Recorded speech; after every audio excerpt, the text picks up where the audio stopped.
here we are, Christmas morning. Let's have a show. Why not, right? Got my hat, got my coffee.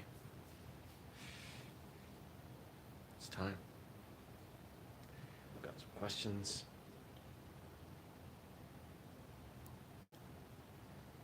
Because not everybody celebrates Christmas. And sometimes people need a distraction. 3, 2, 1. Good morning, everybody. Welcome. Today is Wednesday, December 25th, 2019. My name's Jeremy, and this is my first cup of coffee.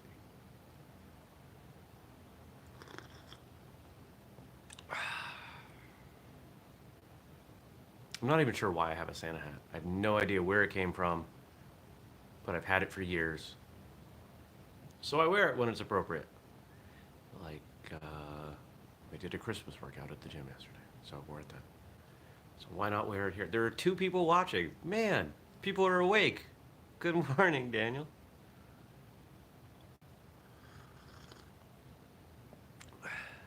Hey. Merry Christmas. Merry Christmas, Frank.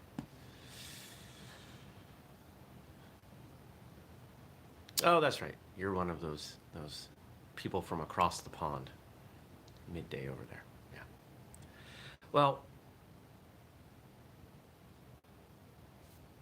I know it's not something to unwrap. I know it's more of a quintessential Thanksgiving thing to say thank you and to feel appreciative, but you know, I feel lucky I get to do this show.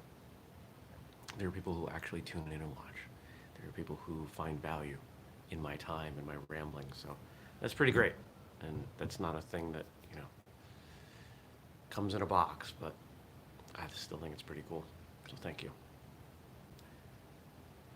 What was yesterday? Yesterday, I pushed myself too hard at the gym and spent the entire day recovering. I went to bed at 8, got up at 6, and I'm starting to, well, I feel normal now. Man. I haven't worked out like that in a while. It was my own fault. Still got a bunch of work done. Not as much as I wanted to, but the audiobook is up for review. So in the next 2 weeks, according to Audible, I will hear back, and then it'll be available for listening.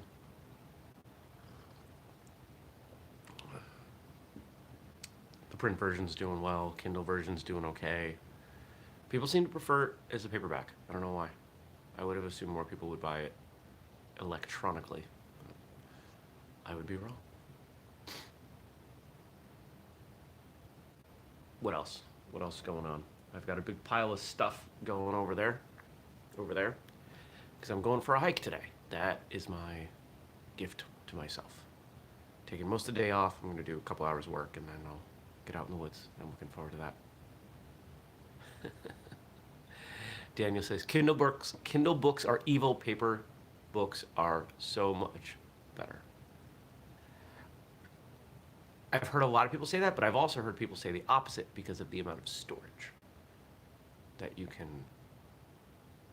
if you are a rabid book reader, you can save a little bit of money usually buying Kindle.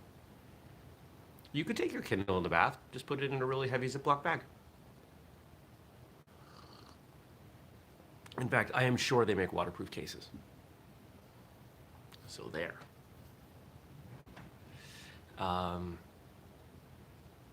I have a Kindle, and I actually prefer reading on a Kindle, and I don't know why. They just says, bah humbug. Hey, to each their own. The beauty of being able to offer it in multiple formats. If I could offer it on, you know, as a hardcover and note cards, I'd do that too. Oh, do it. Why not give people options, right? Options are great. I'm not sure why I prefer reading on a Kindle, honestly. I think, this is my suspicion. So high school and college really did a number on me with my desire to read. And after that, I found, you know, audiobooks I did great. But when someone would give me a book, it was really a struggle to read. I couldn't focus. And yeah, Frank says he can empathize with that. And I don't know what it was, but then somebody gave me a number of documents on the history of Taekwondo. And it was too long for me to want to sit and read on my phone or my tablet or my computer. It wasn't going to be great for my eyes. And I said, well, I think I can load my own files onto a Kindle. Let me look. And yeah, I discovered I could. And Amazon was doing no interest financing, $10 a month for a Kindle. So I bought one and found that I read a lot more. Not a ton, but still more. What did that say? Daniel says, I read a lot. I own thousands of books. I should have a Kindle. I just can't get on with them. But you do own one. Well, where do you keep all those books?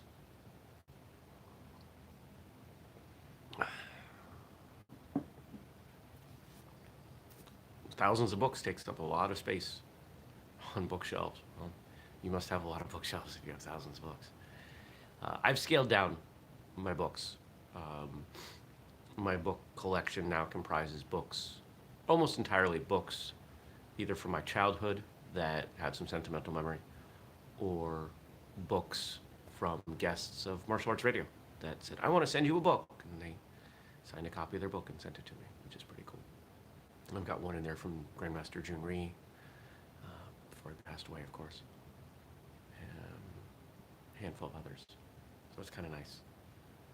When I was a kid, we had a neighbor who had a very extensive book collection. They built a very large, beautiful home with a massive library, and I spent literally years unpacking those boxes of books and organizing them. One of the sections that we had to create was books autographed by the author, because they'd known so many authors. And in doing so, because that wasn't how they had them organized in the previous one, found that some of those autographed copies they had 2, 3, 4 times over. So I thought that was kind of fun. Both Bill and Dorothy have passed away, but taught me a tremendous amount. And Dorothy was pretty impactful on who I am today. Miss her dearly.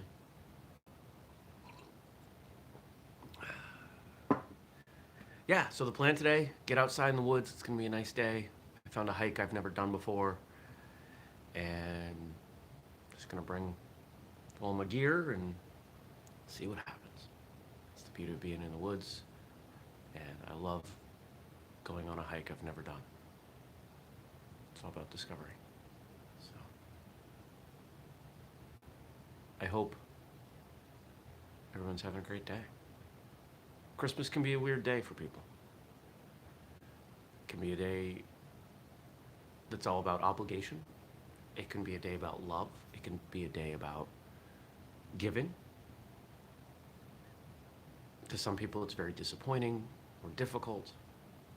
And I think we tend to focus so much on the upside, on the positive, on the families getting together and the joy and all that, that we forget that it's not always like that for everyone. There are people out there for whom Christmas is really a kick in the groin. And if you know people or suspect that there are people around you who feel that way, don't be afraid to drop them a line and just say, hey, I'm thinking of you today. Probably go further than you think. We've got some great questions in here, thanks to Frank. So I'm gonna read them and answer them. It's been said, the meaning of life is to find your gift. The purpose of life is to give it away. Pablo Picasso. What do you think? I can see that. I mean, I have a different, slightly different view. The meaning of life to find your gift. I believe firmly that everyone in the world has something that they can do better than everyone else. The problem, the sad part, is that most people try so few things that they never discover what it is. if you've been in the presence of someone who found that gift, you know how powerful it can be. In the martial arts world, Bill Wallace, as a kicker, as a kickboxing fighter, he discovered his gift. At 73, he is still better, a better kicker than 99% of people on earth will ever be. He's phenomenal. And in his prime, he was untouchable. It's why he's an undefeated kickboxer. Would he have been just as good as an MMA fighter or a boxer? No. He found his gift. He found the thing he can do. Merry Christmas to you, Daniel. And thank you. And there are other people. I mean, this quote from Picasso. Picasso's painting.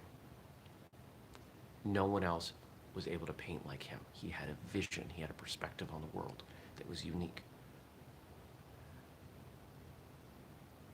And once you can find your gift, doesn't mean it's easy to use it or to share it. Whatever you think about music, think about acting, think about artistic pursuits, think about physical pursuits, and think about being very specific. There's something out there for everyone, but most people don't have the drive to look for it. And unfortunately, most people don't have the time. Because if you get it wrong a handful of times, you're probably not going to find it because we're all mortal. I'll answer that one in a second, Frank.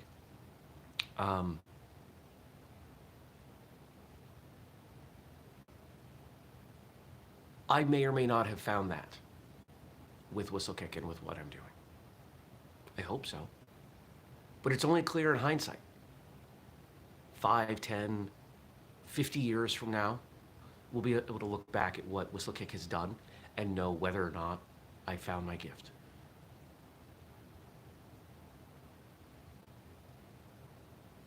Now the other half of that quote, sharing it with the world. The purpose of life is to share it with the world. Yes. When we discover our gifts, we're able to make the world better. We're able to make our lives better, the lives of those around us better. And there's an obligation, there's a duty to do so.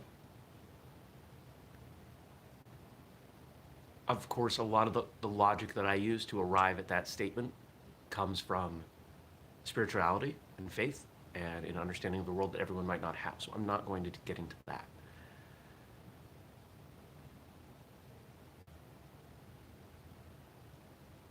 But I think if you have enough, you should share it. And if what you have makes those around you better, I'd say you have a responsibility to share it. How much and when is entirely up to you and varies depending on the gift. So Frank's question was, is Christmas awkward for me? Yeah, it is. It's awkward in a lot of ways.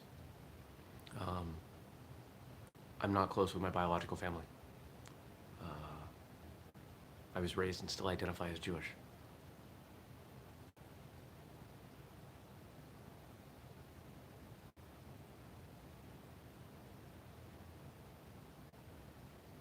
So on a day like this, you know, I make sure I've got something going on, right? I make sure that there's enough. Thank you, Frankie. It says be thinking and praying for me. I make sure there are things to look forward to. I was completely ready to go out and buy myself a gift to wrap and open on the show this morning, but I couldn't think of anything. Like, I actually sat down and spent over an hour contemplating, and I've been working really hard not to be as materialistic over the last year.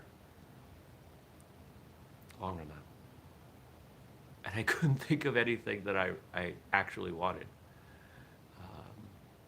So I'm glad you're here for me too.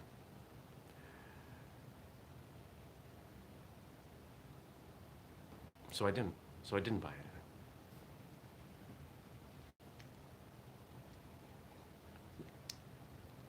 So I stayed home and watched movies and had a pizza and had a nice night by myself. And we'll probably do the same tonight. Well, not pizza, but something else. Last night was supposed to be tacos. I didn't feel like prepping tacos. Probably do the tacos tonight. But I'm looking forward to this hike. You know? Historically, I get a lot of work done on Christmas.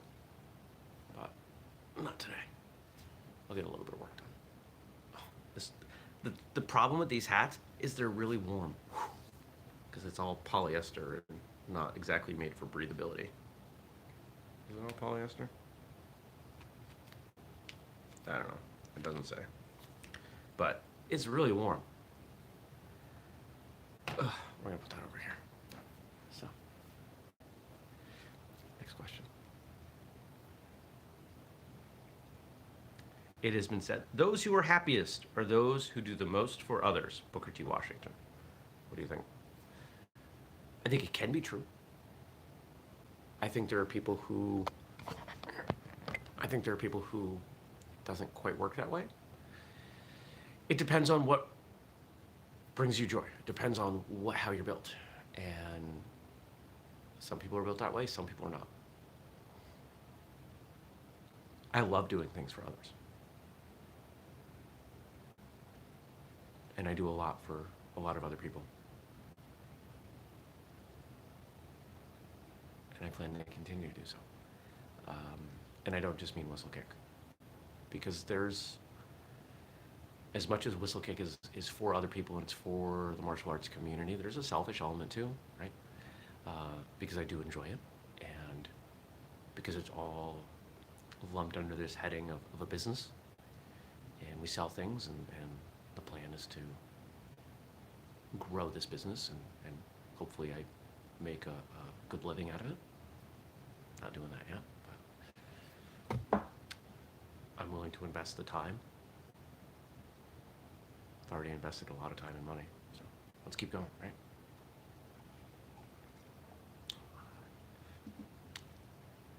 But I think finding some happiness in doing things for other people is important.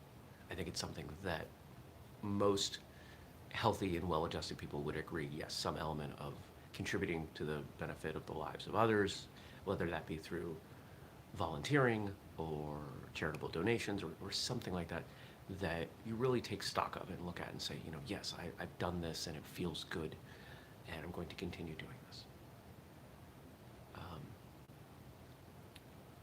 It's actually this kind of idea that has shifted the way I give gifts. I really try not to give physical objects as gifts anymore. I mean, there are times that I do, but if I do, they're going to be things that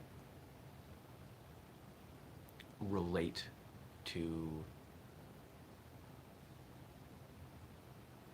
something that person and I have in common, so it will remind them of me. For example, one of the gifts I gave a couple years ago was a coffee grinder, which I know sounds really silly, but this person and I drink a lot of coffee together, and they did not have a coffee grinder, and so she was borrowing someone else's or buying pre-ground coffee, and all the good coffee comes unground, you know, whole bean. So I've heard from her, I think it was 2 birthdays or 2 Christmases ago, I gave her that, and she said, you know, I think of you when I use this. That was the goal. But most of the time it's, hey, let's go to this concert, or I'm going to take one of my extended family children to the Boston Museum of Science, which is one of my favorite places. You know, that's going to be her gift. You know, those are the type of things that I like to do as gifts. I like to share experiences with people because you can reflect on them. Most people have all the stuff that they need. If they have it, or if they don't have it, they probably don't need it. And I'm just tired of stuff. I've been purging a lot of stuff. Let's make people's lives better by sharing things that are really finite, like time.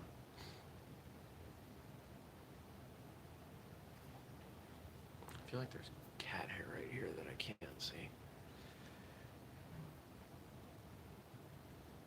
Last question for today. It has been said, we make a living by what we get. We make a life by what we give. Winston Churchill. I like that. We make a living by what we get. We make a life by what we give.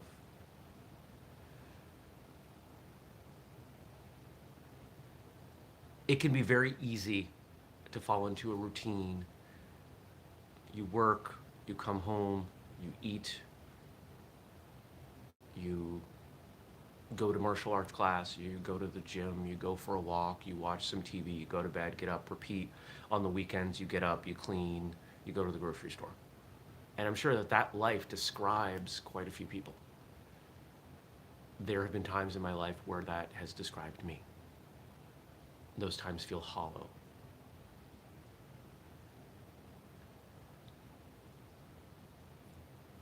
Much of my consulting work right now is speculative. Working with people who they're paying for some time, but they're getting much, much more time. Because I believe in their visions, I believe in what they're trying to do, and I take a great amount of joy in helping them grow their business. If their business does grow, they'll pay me more money, and that's kind of cool.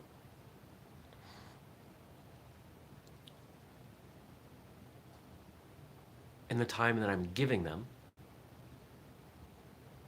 feels good.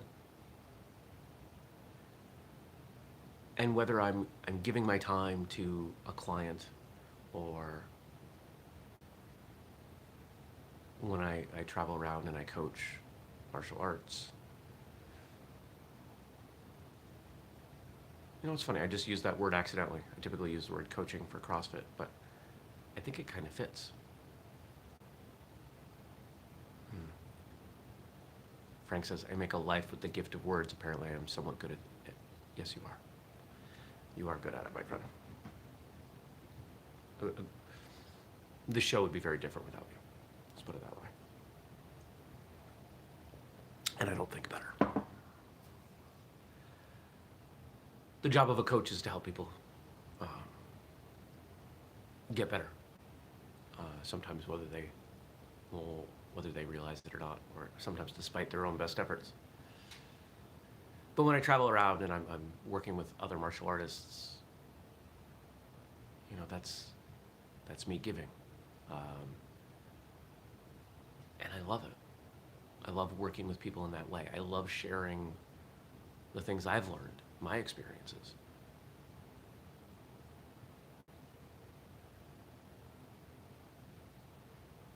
So yeah, I'm going to wholeheartedly agree with that one.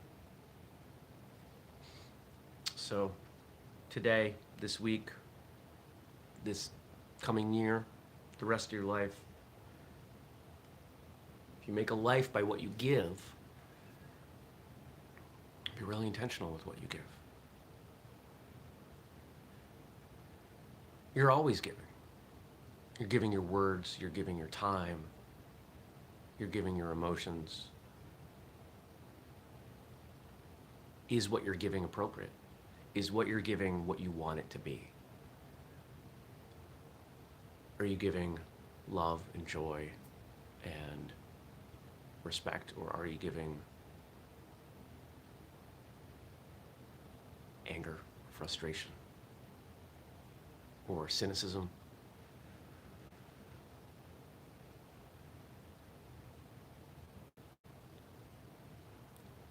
I've said on this show, and it's not mine, but you may have heard it elsewhere, certainly.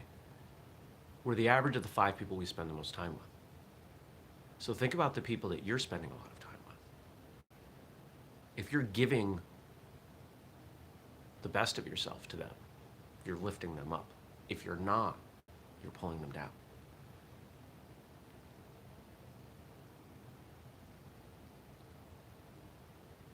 There's responsibility in how you show up for other people.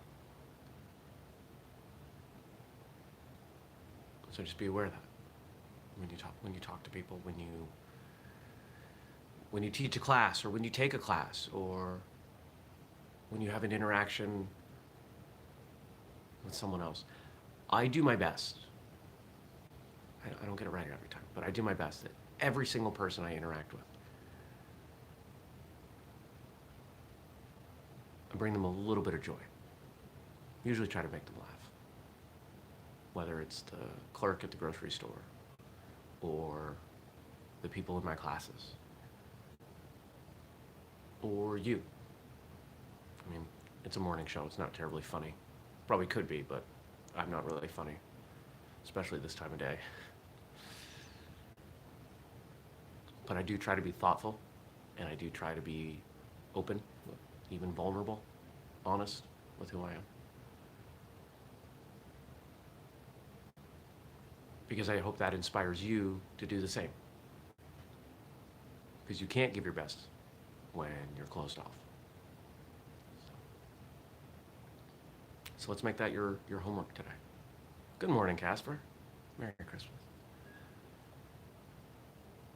Your homework today is to just give. Give the best version of yourself to the people around you. To notice what that feels like. And see if you can inspire others to do the same. Don't forget, we do the show every weekday morning, 6:30 a.m. Eastern, here on YouTube. Catch it later at firstcupwithjeremy.com or in your podcast feed. We've got another episode of Martial Arts Radio coming at you tomorrow. We do those every Monday and Thursday here on YouTube or everywhere else. If you want to ask a question, drop it below or email me, jeremy@whistlekick.com. I hope you have a fantastic day. If you're celebrating, Merry Christmas. If not, you probably have the day off, so enjoy that. Take care. I'll see you back here tomorrow. Peace.